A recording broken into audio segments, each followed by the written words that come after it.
Bienvenue à toutes et à tous dans Kouela Fait, le rendez-vous de l'info pays sur Télé Créole. La commune de La Possession a tenu à rendre hommage à Nelson Mandela sur la place du festival. Un grand homme qui a marqué l'histoire de l'Afrique du Sud et du monde, un court-métrage et le film de sa vie ont été projetés sur grand écran à cette occasion.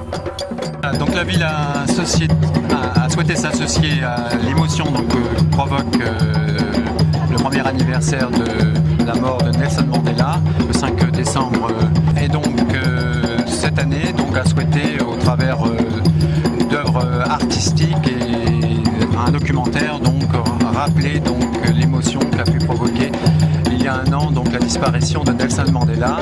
La ville souhaite également s'associer aux valeurs que porte ce grand personnage, valeurs de paix, au-delà de sa disparition, et que nous souhaitons vraiment, au travers de films ce soir, un documentaire présenté au Festival international du film documentaire panafricain à Cannes. Il a été présenté l'année passée par ses auteurs, deux jeunes Allemands, dont l'un est présent ce soir. Il souhaite présenter son documentaire. Il sera suivi d'un film bien connu qui a fait ses preuves dans les salles de cinéma, Un long chemin vers la liberté de Justin Chakoué. L'image qu'on a de l'Afrique du Sud, surtout en Europe, mais dans le monde entier, ça consiste de trois choses selon moi, surtout. Ce sont des plages magnifiques, des safaris très curieux, mais aussi la violence. Mais c'est pas tout. Il faut quand même raconter beaucoup plus que ça des Sud-Africains. Et donc pour moi c'était important d'abord vérifier, mais aussi de corriger cette image qu'on reçoit dans la média en Europe, mais aussi ici à La Réunion. Donc c'est pour ça qu'on a tourné le documentaire la semaine après la mort de Mandela, il y a exactement un an. Donc ce qui était très très important avec notre documentaire, c'était vraiment de montrer qu'en Afrique du Sud, c'est la loi qui a été abolie il y a 20 ans.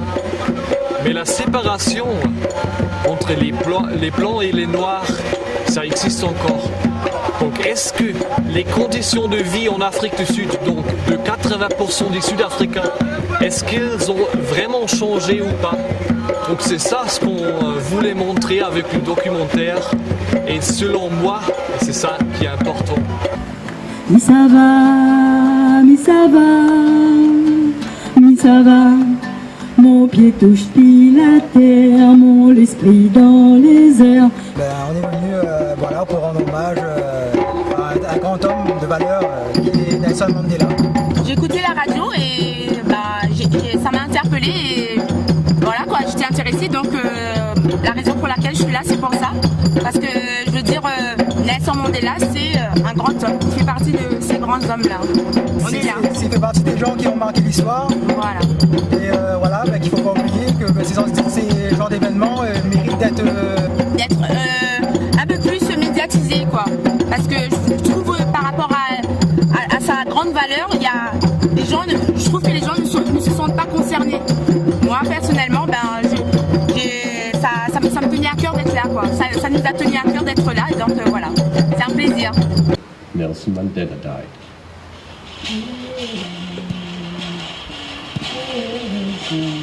The next day, millions of South Africans took to the streets to celebrate his life. L'Association Culture des Expressions de l'Océan Indien et l'Association Sauvegarde de la Mémoire Réunionnaise créent l'événement en participant à une grande manifestation au ministère des Outre-mer à Paris du 15 décembre au 15 janvier 2015 dans le cadre des festivités du 20 décembre. Présentation avec Bruno Ramsamy de la CEOI. Donc le 15 décembre, on est invité au ministère de l'Outre-mer pour faire l'exposition du Maloya et aussi mettre en avant la vanille et le Moalbius. Nous, moi en tant que président de l'école de musique, on va faire l'exposition Tipa Tipa Maloya qu'on a déjà exposé à Saint-Paul pour la semaine du Maloya au mois d'octobre, et l'association ASMR qui va présenter la vanille et le Moalbius au ministère de l'Outre-mer. Le but, c'est de promouvoir l'île de la Réunion promouvoir le Maloya, qui est aujourd'hui reconnu par rapport au patrimoine de l'UNESCO, et faire reconnaître et de dire aux gens que c'est, et mettre en avant Edmond Albius pour son travail pour la fabrication de la vanille. Je pense que oui, c'est pas pour rien qu'elle a mis la date du 15 décembre, c'est pour faire un pas vers le 20 décembre. Nous, à l'école de musique, on fête nos 20 ans. Là, donc aujourd'hui, je pense que c'est un travail de longue haleine qui commence à payer. Et à travers cette exposition, on est déjà invité au mois de juin 2015 à Nice et avec M. Dario Luchmaya, qui est le président de la FEDOM et des associations de l'Outre-mer, pour exposer à Nice. Je pense que le travail commence à payer, c'est un travail de longue haleine. Je demande à toutes les associations de ne pas baisser les bras, d'être ensemble, comme dit Créole, mettre la main ensemble et on ira au-delà des frontières. Le week-end dernier, la ville de la Possession honorait ses champions, tous sports confondus, au complexe Daniel Narcisse. Démonstrations associatives, spectacles et remises des prix se sont déroulés devant un large public. Au gymnase Narcisse ce soir, la ville de la Possession honore ses champions et pour la première fois donc, nous allons récompenser l'ensemble des champions possessionnés, toutes disciplines confondues. Nous allons donc mettre en lumière un petit peu tous ces athlètes qui ont porté haut les couleurs de la ville durant toute la saison sportive, mais aussi mettre en avant les valeurs que ces sportifs véhiculent. Et ces valeurs que nous voulons aussi que notre jeunesse porte pour en faire des adultes responsables plus tard. Alors cette manifestation mettra bien entendu en avant les sportifs, mais le programme sera étayé aussi de nombreuses démonstrations de différentes associations culturelles de la ville. Donc c'est vraiment la fête du monde associatif possessionné, mais surtout les sportifs sont aujourd'hui mis en avant et récompensés. Je suis venue ce soir parce que j'ai été invitée, ma fille fait de l'athlétisme depuis à peu près 6 ans. Donc elle fait de la course à pied et du cross. Et entre autres, elle est championne de course à pied, de marche rapide. On est venu ici on est venu ici pour la cérémonie des remises des récompenses pour avoir été champion cette année. Parce qu'on a gagné, des prix à La Réunion et des championnats cette année, en 2014. Sébastien, est-ce que tu peux nous définir ton sport? C'est le tennis de table, parce que j'ai été champion de La Réunion en simple et en double junior en 2013. On a été invité ce soir au Gala des champions.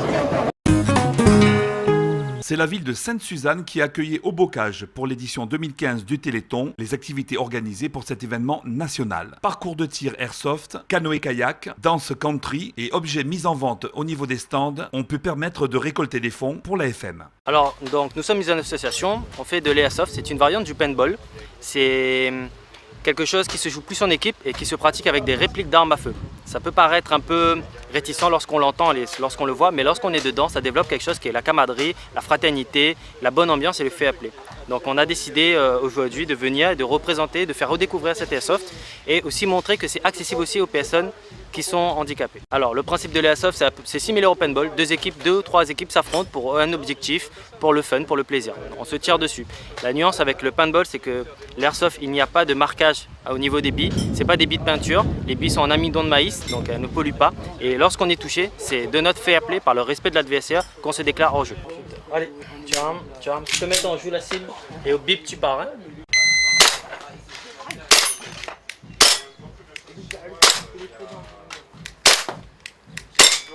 Passe au suivant, allez. Alors ce qu'on propose aujourd'hui, puisqu'on n'a pas vraiment la surface pour laisser les gens s'affronter, donc on propose une nuance de l'airsoft qui est le tir sur cible. On a des cibles, un parcours de tir, c'est dynamique, c'est accessible aussi aux personnes qui sont en fauteuil. Et aujourd'hui, on les propose de découvrir cette discipline et tout ce qu'on reçoit, c'est reversé au Téléthon.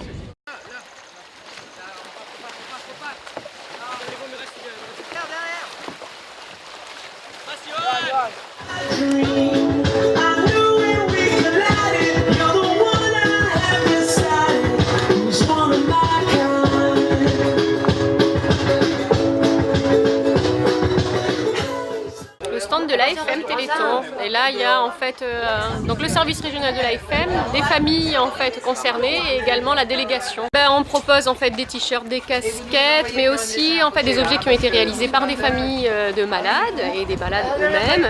Et également, je crois que derrière moi, vous avez des stylos, vous avez des gobelets aussi et des petits jeux pour les enfants qui sont en fait tous estampillés matériel Téléthon. Alors pour l'opération, c'est toujours de faire mieux que l'année d'avant si c'est possible. Et je crois que les objectifs l'année dernière, on était à peu près à 50 centimes en fait, de dons par personne si on ramenait ça à la population. Donc ça fait environ 430 000 €.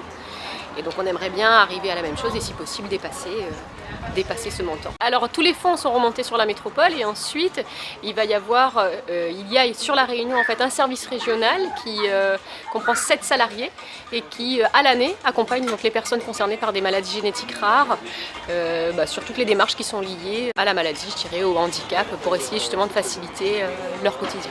C'est ainsi que se termine l'édition de ce jour de Koé l'a fait. Prochain rendez-vous sur Télé Créole, demain à 18h45. Bonne soirée à tous.